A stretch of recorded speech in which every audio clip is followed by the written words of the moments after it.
your client wants to submit an offer on a property. So first we need to find the property that they would like to submit an offer on. Type in the search or the keywords to locate it. For this illustration, we are using 501 Maydale Drive. It's a 3-2 short sale built in 1962. And we have to look to see if there's any other items, like if there's an HOA or any other addendums that we need to include. We can also click on the paper clips to see what attachments are included. Here we have a seller's property disclosure and a short sale submission guideline, which you can download and review with your submission. Go to Form Simplicity.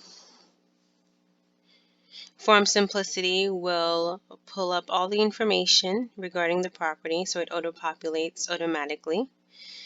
And from here, you can add, the seller's name is also already included. The agent information is already included. We're going to put a purchase price. For this particular property, we are doing a full price offer because there's multiple buyers looking at this property.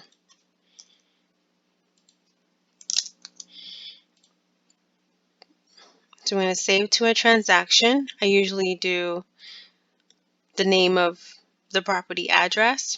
There are times where I may put the actual client's name. That's if it's a one-time client.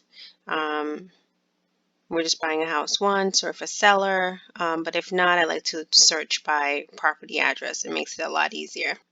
We got to select property type, whether it's residential, commercial, land, or farm. So this is residential. It is a purchase. We have the option of listing and purchase, or lease rental. This is a purchase. Then we can hit save. Now we need to add forms to this particular property. And we want to go to the forms package. We have a short sale package.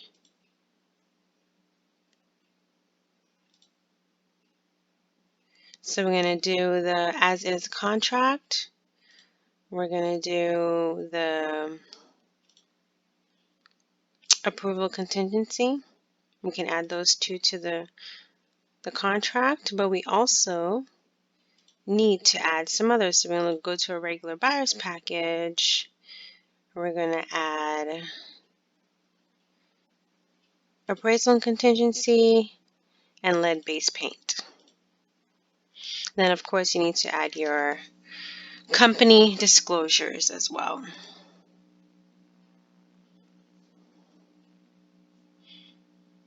So here are our forms. Let's go filling out those forms. As you can see, a lot of the information is already populated. Here we have personal property. If there are any other personal property that they're asking for, you can list it here. Like we try not to put too much like tables, chairs. That should be in a separate addendum. But if there's a special alarm system or a special door lock or special drapes that they want to include, they can list those items here. I always give the client the maximum time for the escrow deposit, so we'll give them the 3 days. And then you put your escrow deposit there, so your purchase price, escrow deposit, and you need to list the escrow agent. Here you can go back to the listing agreement and see if they actually list someone. Okay, there's no one listed. I know we spoke about a short sale submission form. So let's see who they list in the short sale submission form. They say who to make the offers to, as its contract, proof of letter, 2 days for the seller's response, Majesty Title, 915 Oakfield Drive, Suite B, Brandon 335. Okay, so now we have the information for the title company. So we can populate that here.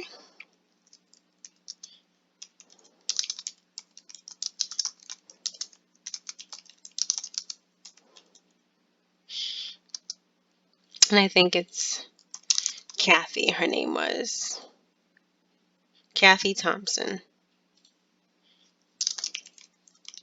Okay, so we have some information. We don't have Kathy's email, but at least we have the company's name and the address. The type of financing, we're doing 95% financing because it's going to be a conventional. We want them to accept this within a day, so by tomorrow. Since it's a short sale, I would put within 45 days of short sale approval. SS means short sale. Typically, we'd like for you to put a date, but because this is a short sale, it doesn't always happen when it should. So within 45 days of short sale approval is fine. Assignability. Now for this, we're just going over all the items that needs to be checked off, all the pertinent information. So assignability, buyer may not assign this contract. Sometimes you can put may assign, but not release the liability under this contract. It's easier if we put may assign this contract because most sellers want to accept knowing that the buyer who executed the contract will be the buyer that finalizes the sale. So this we're doing financing, conventional. They will get a loan approval within 30 days of an effective date. It's going to be a fix unless it's somewise, otherwise indicated, but this is a fixed loan. We're going to say 5.25%, and it's going to be a 30-year mortgage. They have 5 days to actually apply for the loan. Nothing to check here. If there's any closing costs, we can put that here or we can put that on page 11. I prefer to put it on page 11 where it's clearly stated. If it's placed here, it can be sometimes overlooked. I put the maximum time for title evidence and insurance.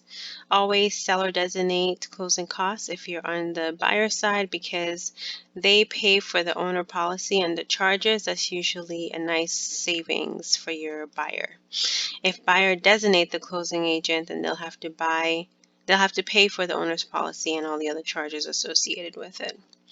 Home warranty, we can choose to have the buyer pay for a warranty, a seller pay for a warranty, or nothing at all. So we'll have the seller pay for a warranty. And we'll just put $600. Seller shall pay installments due prior to closing. Buyer shall pay installments due after closing. This is typical. Or you can always put seller shall pay the assessments full prior to closing. That's good if you have an HOA or something that they take care of all the assessments. That's outstanding. I usually max out this time for the flood zone elevation certificate. If there's anything that needs to be acted upon, we have the maximum time to do so. For inspection, you put in the inspection date, the time that you want the buyer to have the right to inspect, and time to cancel if they feel that they need to cancel. Customary is 10 days. You can put 7 days, 5, or if you want to be more aggressive, something a little bit lower. My recommendation is 10 days. So moving right along, we're just skipping all this legal verbiage. Of course, you can always go through that in further detail. And here are all the addenda that's included with the offer. So with the offer, we're going to include a short sale addendum, and we're going to do a lead-based paint addendum. I don't think there's anything else that we need to include. No condominium, no HOA, no seller financing. This is conventional, so we don't have to worry about FHA or VA or anything like that. We're also going to include a clause. If you have any pre-written clauses, you can always pull them from here. We're going to ask for seller concessions, seller to provide 3% of the purchase price towards the buyer's closing costs, and or prepaids. Okay, so that takes care of that. I'm going to take this out because it's a different agent that we're working with. Go ahead and save it. Form has been saved. Close that out. So that takes care of that. Short sale contingency. Of course, this is contingent on a short sale or third party approval, so we max out all the days here. I feel better if we max it out. We have 90 days for the approval for them to deliver some sort of written notice. Closing date shall be 45 days after buyer receives short sale approval. So I'll leave that blank because I don't know when we'll get it. But we'll definitely close within 45 days of the short sale approval. We can allow the seller to accept backup offers or backup contracts. I do, just in case for some reason there's a counter or something happens with the short sale that my buyer does not want to move forward. The seller has backup offers that they can entertain. Appraisal contingency, with the way it is now, it's good to have an appraisal contingency because not all homes appraise, especially if you run the numbers and you realize that it's not looking to be what it should be. Then we'll have an issue, but I'm just going to leave that blank because I don't know when we'll have an actual date. So save and close, just in case you forget to close, it will ask if you wanted to save and close. Lead-based paint disclosure. This is for any home that is built before 1978. This particular property is built before 1978. I always check, receive a 10-day opportunity to conduct a risk assessment or inspection of the presence for lead-based paints or any other hazards. Just know that the buyer needs to sign this along with the agent for the buyer. So you initial and sign. Likewise, the buyer initials and sign. And always include a copy of the pamphlets for your buyer to review what it means to protect your family from lead in the home.